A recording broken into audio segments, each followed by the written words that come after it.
Brought to you by Ascari Production. Tu garbi datu fidu madade rakati wansu minne fofumani patini perna gode kalbi ina fani na hilla fujilbi si hawani bargude gurabbi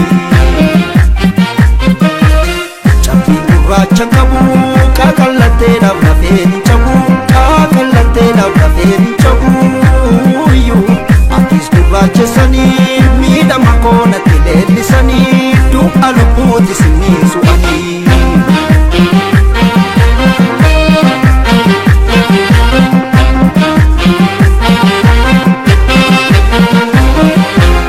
ananne tuka maltuka la marasa jalalti ke bochiftuga lape to nahasa ame kalonya chisuni ame siyam tufi pira kabesi timuni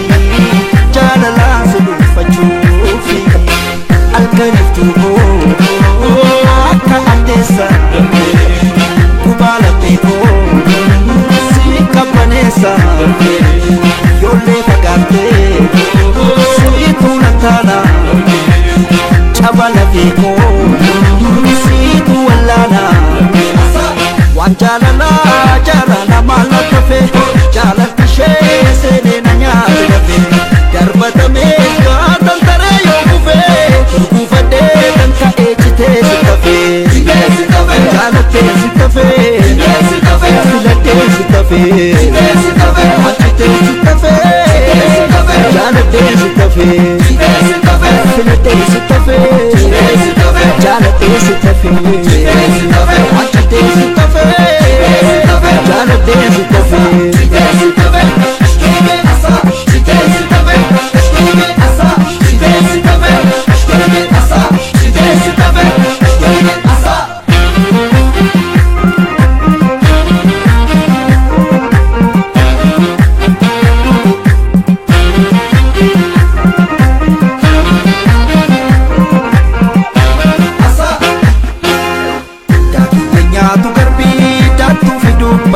Rakatin wansu minne fofumani patini perna gode kalbi ina fanif na hilla fujilbi si hawani bargude gurabbi chapi gurra changabu kakallate na rafeni chabu kakallate na rafeni chabu yu atis gurra chesani mida makona tilelisani du aluputi sinisu ani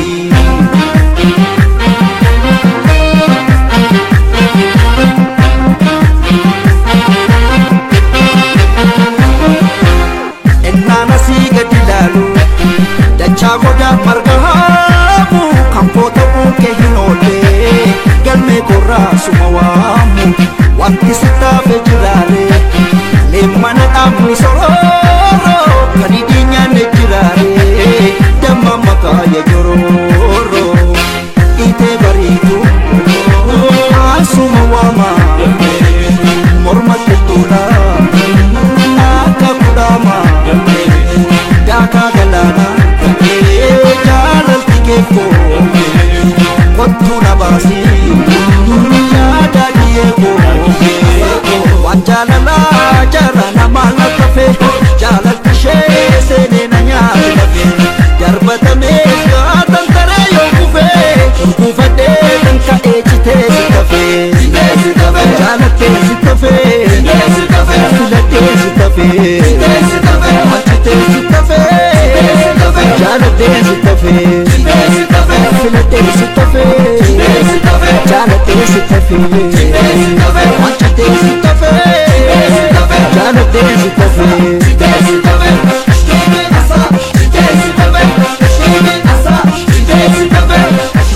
Mana cositi me che nagarsizi anjana lambagu atona barsizi